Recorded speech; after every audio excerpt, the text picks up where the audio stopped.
Hi, I'm Sister Caroljean Willie. I am a Sister of Charity of Cincinnati, a member of the Sisters of Charity Federation and the Vincentian family.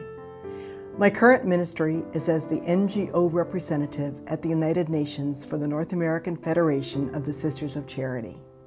Today we're going to be looking at a presentation entitled Changing Systems, Changing Lives. It is a part of an endeavor on the part of the Vincentian family to engage peoples around the world in systemic change. This is an introductory presentation on what systemic change is and how it's already being used in many places throughout the United States and Canada by different members of the branches of the Vincentian family. We'll begin our presentation today with a prayer. It is the prayer for systemic change. I invite you to simply reflect on the images and the words. We praise and thank you, O God, Creator of the universe. You have made all things good and have given us the earth to cultivate. Grant that we may always use created things gratefully and share them generously with those in need. Give us creativity in helping the poor meet their basic human needs. Open our minds and hearts so that we might stand at their side and assist them to change whatever unjust structures keep them poor. Enable us to be brothers and sisters to them, friends who walk with them in their struggle for fundamental human rights. We ask this through Christ our Lord. Amen. A system is an entity that maintains its existence and functions as a whole through the interactions of its parts. Think of a spider's web. In a spider's web, what happens on one part of the web affects every other part. The same is true of a living system, whether it be an ant colony, a forest, or a city. Like a spider's web, a living system is so intricately woven that no part exists in isolation. Like a web, a living system is both purposeful and beautiful. To understand systemic change is to understand that everything is connected to everything else. These people do not understand systemic change. The boat is sinking, and they are thinking only that those at the end with the hole will sink. In reality, we know the entire boat will sink. So too with the world in which we live. Some of our current world realities are the immense disparity between the rich and the poor, environmental degradation, catastrophic natural disasters, disregard for human life, ethnic, racial, and religious intolerance, ethnic genocide, widespread unemployment, a lack of affordable housing, a lack of access to educational opportunities, lack of available health care, sweatshops, global systems of economic injustice, military conflicts. It's into this world we as Vincentians are called. John Paul II tells us, social thinking and social practice inspired by the gospel must always be marked by a special sensitivity toward those who are most in distress, those who are extremely poor, those suffering from all the physical, mental, and moral ills that afflict humanity, including hunger, neglect, unemployment, and despair. He went on to say that you will always want to seek out the structural reasons which foster or cause the different forms of poverty in the world, so that you can apply the proper remedy. In order to understand systemic change, we need to understand the difference between charity and justice. First, we need to realize that they are the 2 feet of Christian service. Both are absolutely essential. They complement each other. But one without the other is incomplete. And so when we look at charity, we are looking at social service. The scripture story might be that of the Good Samaritan. We know that the Good Samaritan came along and helped the stranger by the roadside. He didn't say to the stranger, "You were walking in a terrible neighborhood. What were you doing here? Why were you out this late at night?" He didn't ask any of those questions. He saw an immediate need and he responded.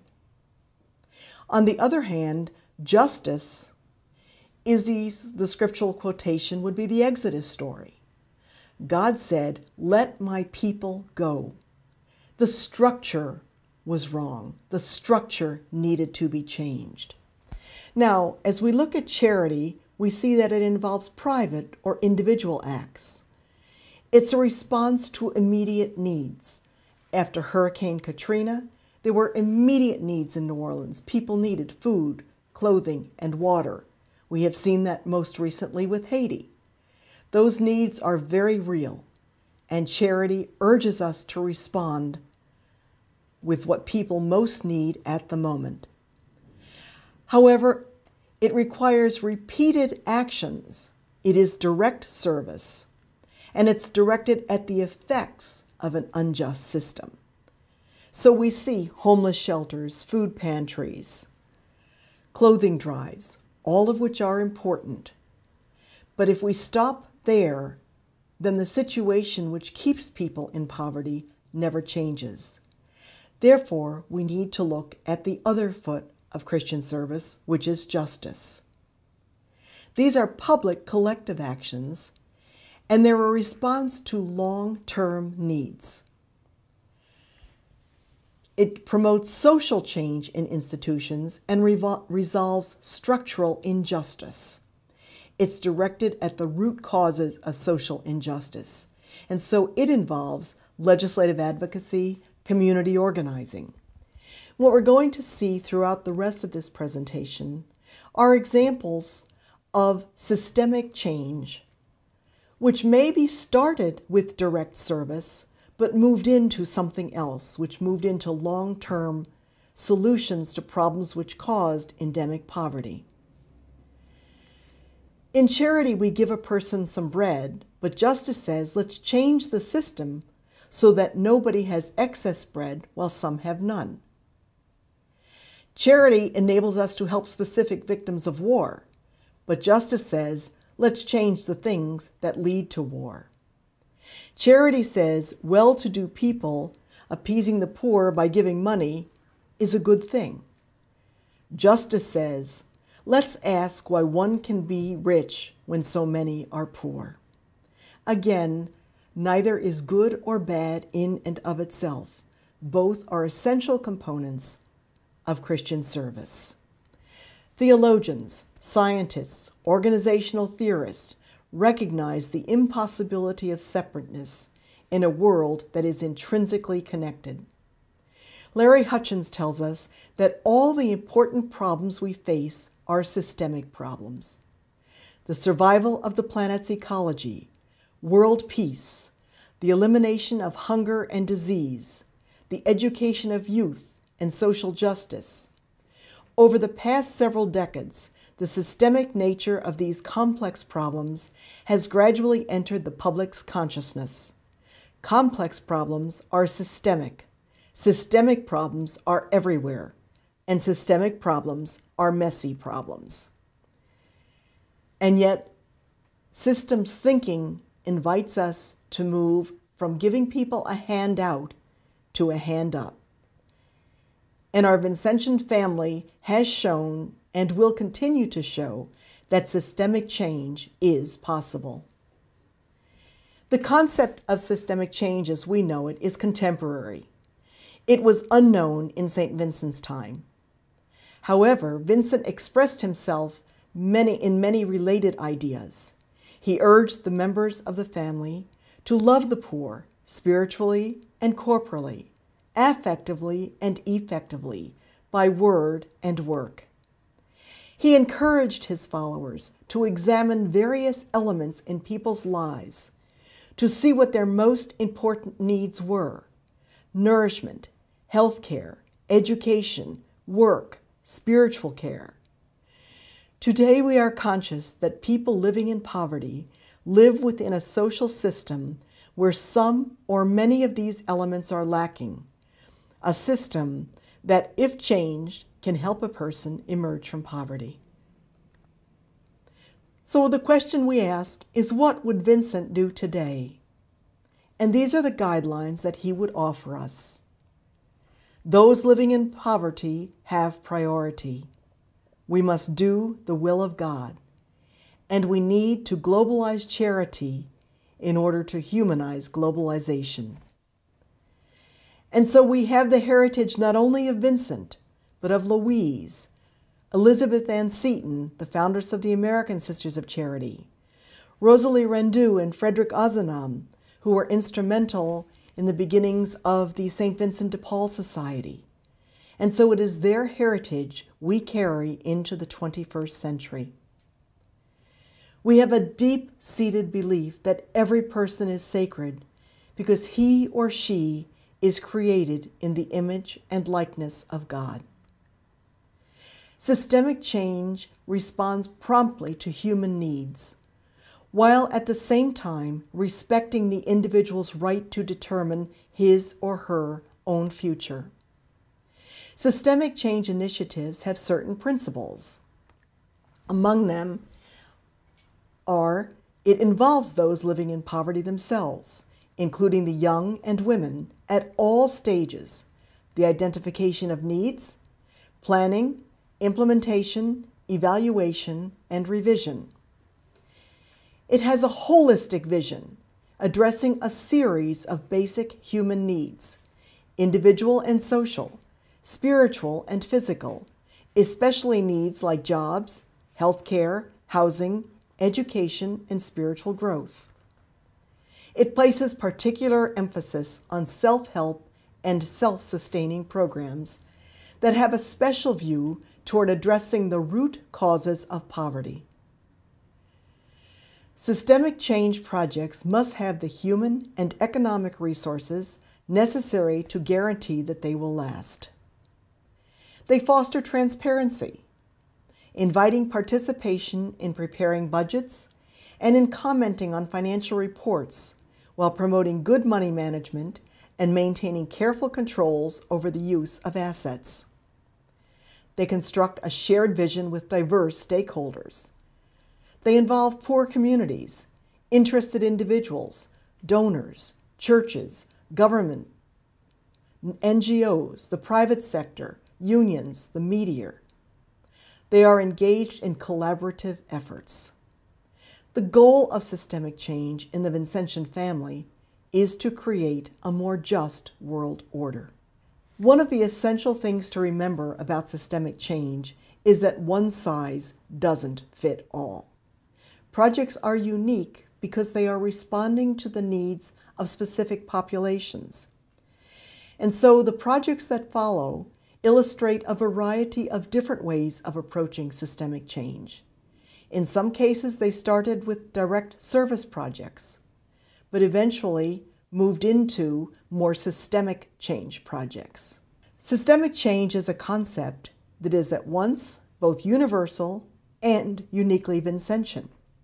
It is related to advocacy and the Vincentian approach to working with persons living in poverty, which is never a quick fix, but rather is creative, practical, and sustainable. The Tierra Madre Sustainable Community is an option for the economically poor and for the earth. This project was featured in a UN booklet entitled Best Practices in Poverty Eradication. The Tierra Madre community is in Sunland Park, New Mexico, which is right along the Mexican border with Texas and New Mexico. It is a project which led to affordable housing, leadership development, preservation of land for long-term housing, intercultural sharing, furthering appropriate technology and affordability in low-income areas, and it's a model of what is possible in other areas. Now, this is a large project which took many years to complete. It took place in a very dry, arid area along the border. It involved building 47 straw bale houses for low-income persons. It also developed a community among those people. The people themselves, at every stage of the development of this project, were engaged. To this day, they still continue to have a community board which has the final say in what happens within their community. Systemic change aims at radical transformation in the lives of the excluded. The Salt and Light program in Arkansas is rooted in the need for systemic change in the Catholic Church throughout Arkansas. Using a grassroots approach, parish-based ministry programs organized at the local parish level enable parishioners to become active in addressing the needs of their communities and provide the catalyst for statewide activity. The Daughters of Charity have been involved with this project. Following disaster after disaster, first, the effects of Hurricane Katrina, followed by tornadoes year after year, this project was born to bring parishioners together with other organizations in the area. Collaboration is a hallmark of systemic change and is evidenced in Arkansas as the Arkansas Rice Depot, Arkansas Food Bank, Network, AmeriCorps, Catholic Charities, a Baptist Fellowship, the Congregation of the Mission, the Daughters of Charity, the Ladies of Charity, the St. Vincent de Paul Society, among others, work together. Sometimes it was a direct response, direct aid. Following the tornado, following the hurricane, people needed immediate need. But gradually it grew into looking at the systemic changes for the poverty in Arkansas. And as persons from different groups gathered together, they began to discuss what they might do to eradicate the poverty that existed, to eradicate the root causes, and engage the people themselves in the process. And so the Salt and Light systemic change approach provides formation in theological reflection, social analysis, systems planning, and program design in a pastoral cycle context to all of the parishes so that they can develop and sustain ministries in their local parish communities. In responding to needs in the community, they found difficulties with immigration, with trafficking of human beings, and so were able to address these by the training that they had received and again engage people themselves in eradicating the difficulties. Systemic change in works among those living in poverty aims beyond providing food, clothing, and shelter to alleviate immediate needs and enables people themselves to engage in the identification of the root causes of their poverty and to create strategies to change those structures which keep them in poverty. This also requires changing attitudes that have caused the problem. This is the working definition from the Vincentian family collaborators here in the United States for systemic change. An element of systemic change is also advocacy. And the Ladies of Charity of the USA talk about advocacy in the following way. They say that it gives the person the opportunity to tell her story to us, helping us understand her situation. It is the structuring of services so that they protect human dignity.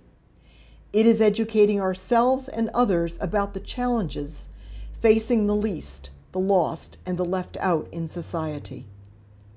It is gathering data that can be used by policymakers. It is using our voice and our votes in the public square to help people living in poverty to achieve basic social, economic, and political rights. It is also convening policymakers, legislators, and people living in poverty to enable and empower poor people to participate and to build better communities. A number of the members of the Vincentian family are members of the Interfaith Center on Corporate Responsibility, the ICCR. This involves 275 faith-based institutional investors, associates, and affiliates that have $1 trillion under investment. They view corporate responsibility as a way of addressing justice issues at a systemic level. They press companies to be socially and environmentally responsible. We all know that companies talk frequently about the bottom line, and the bottom line always indicates how do we maximize profits. But ICCR talks about the triple bottom line. They are looking for a proper return on investment, but they also want to call corporations to social accountability and to environmentally sound practices. Throughout the years, ICCR has been in the headlines many times. A few examples of that are, how much water do you really use? ICCR supports new water conservation tool. ICCR investors support Senate efforts to eliminate child and forced labor in agriculture. Coca-Cola releases HIV/AIDS report in response to ICCR resolution.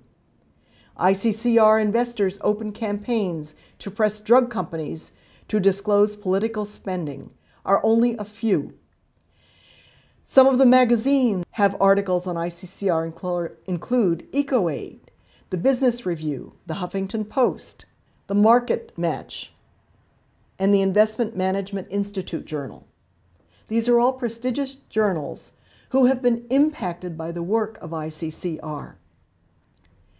In Canada, the Maritime Project is another advocacy project on behalf of women and children, especially in the areas of housing and social assistance, and to foster collaboration and growth and unity among the 4 congregations of the Sisters of Charity Federation in Canada.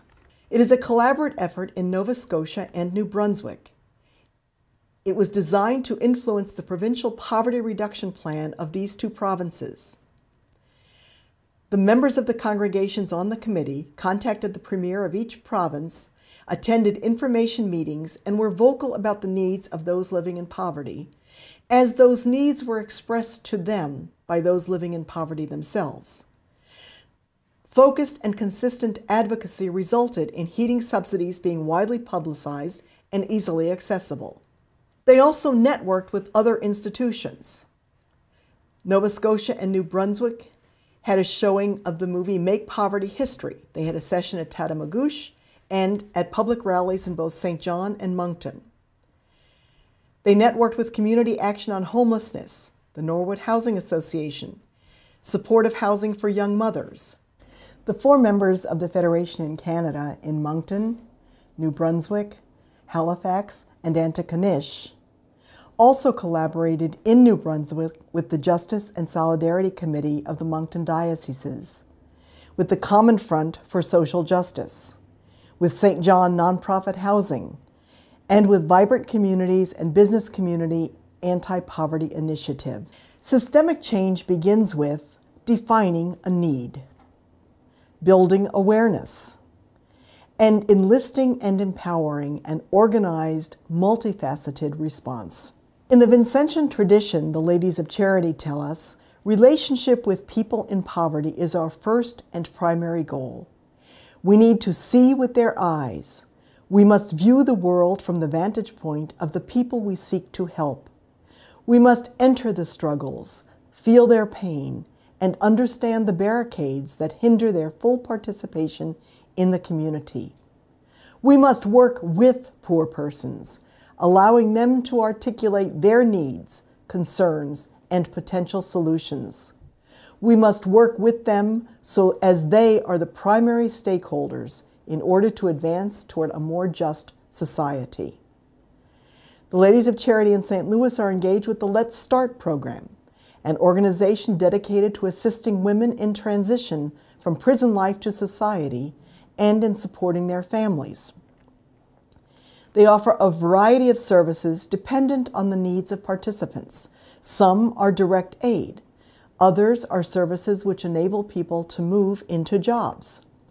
They are committed to community education and advocacy. Women's Connection in Cincinnati, Ohio, was begun by a Sister of Charity of Cincinnati, and more than 20 sisters have been involved in the project. It is a neighborhood center committed to strengthening families. It focuses on providing support for change by educating, empowering, and enriching women, children, and families. It connects women and families to community resources, provides educational and personal growth programs specific to the needs of the community, and it initiates and promotes collaborative events and services within the community.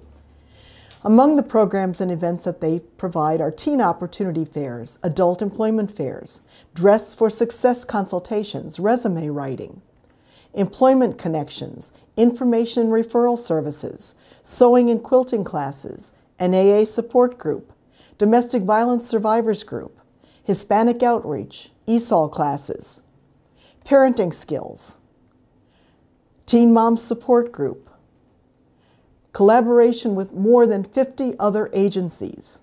And so as we look at these pictures, we can see people learning how to use the computer, how to apply for jobs, how to write resumes, talking over the difficulties they encounter in their lives, participating in opportunity fairs and job fairs. The Maura Clarke-Ita Ford Center in Brooklyn, New York is an initiative of the Sisters of Charity of Halifax. The mission of the Maura Clarke-Ita Ford Center is to equip women with the skills they need to live and work in their new homeland through education, economic development, and community change in the Bushwick section of Brooklyn.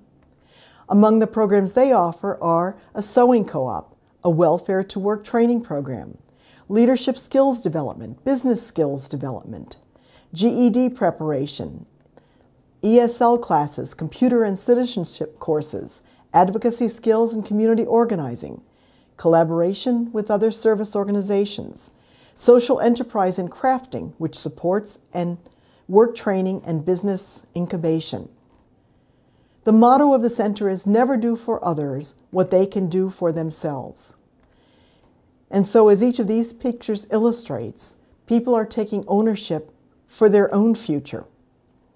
Josephine's Place in Elizabeth, New Jersey is sponsored by the Sisters of Charity of Convent Station.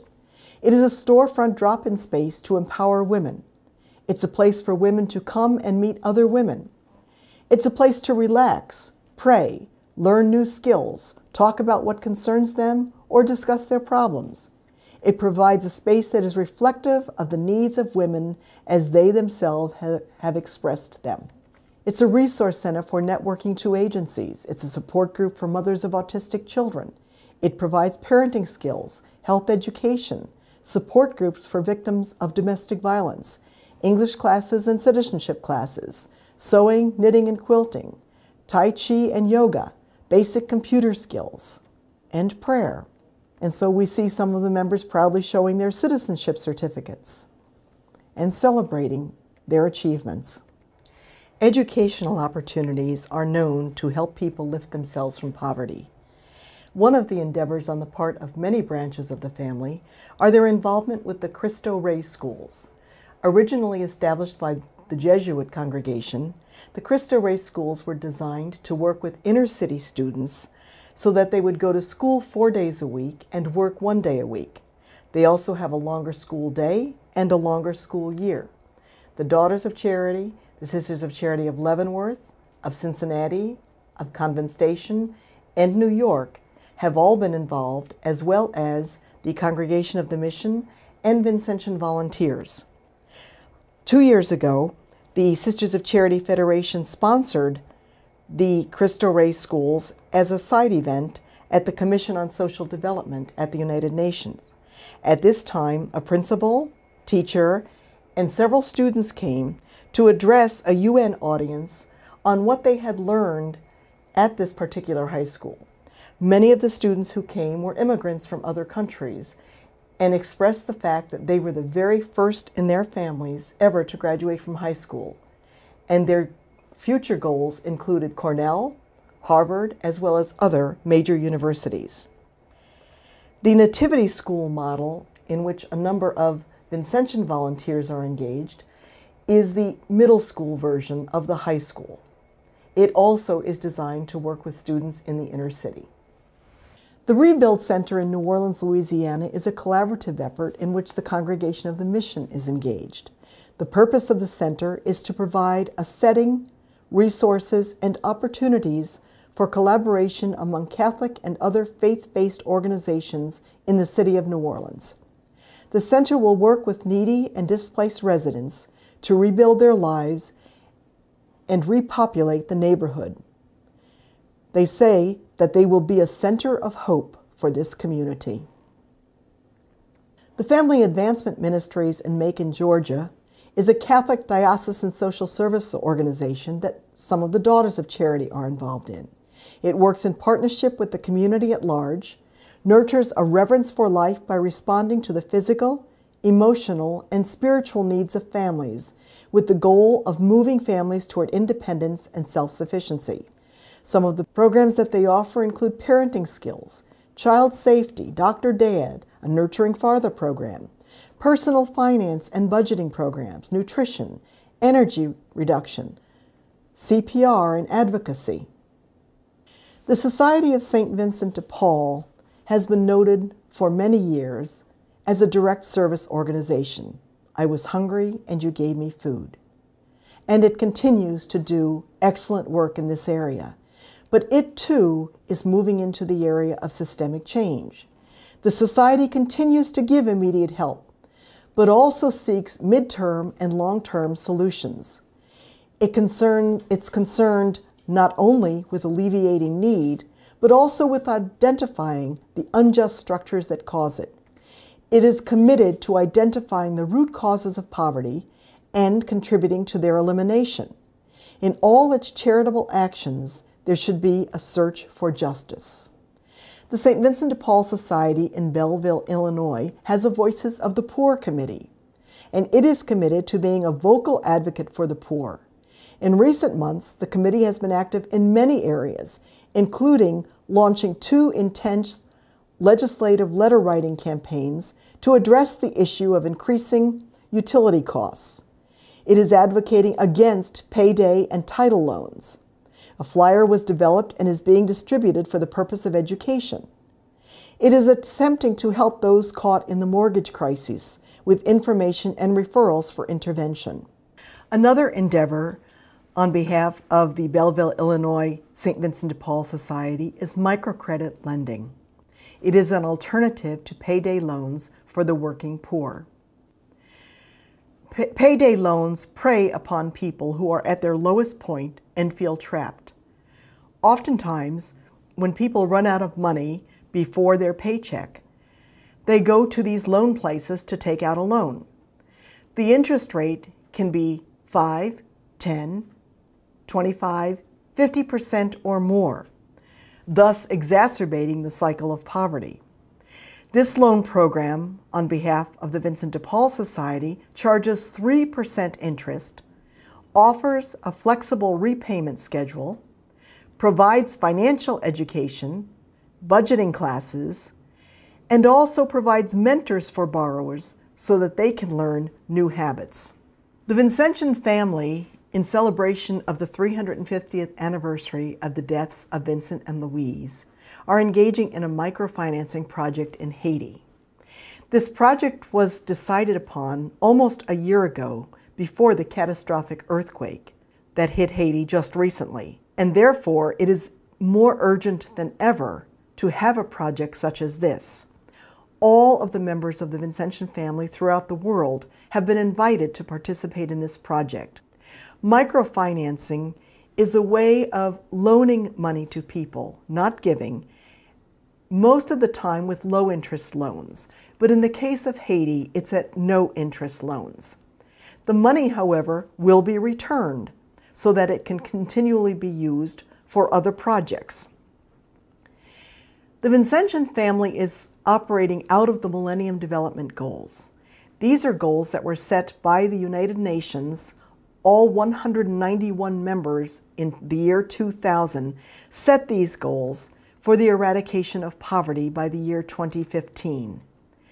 And so the 8 goals were the eradication of extreme poverty and hunger, to achieve universal primary education, to promote gender equality and empower women, to reduce child mortality, to improve maternal health, to combat HIV, AIDS, malaria, and other diseases, to ensure environmental sustainability, and to develop global partnerships for development. The first 7 goals fall upon the countries themselves in the developing world. Each of them is working on the 7 goals. The 8th goal is to develop global partnerships with those in the developed world. And so flowing out of these goals is the microfinancing project on behalf of the Vincentian family. At the moment, it is designed for Haiti, with the hope that the model that we create there can be replicated elsewhere throughout the world.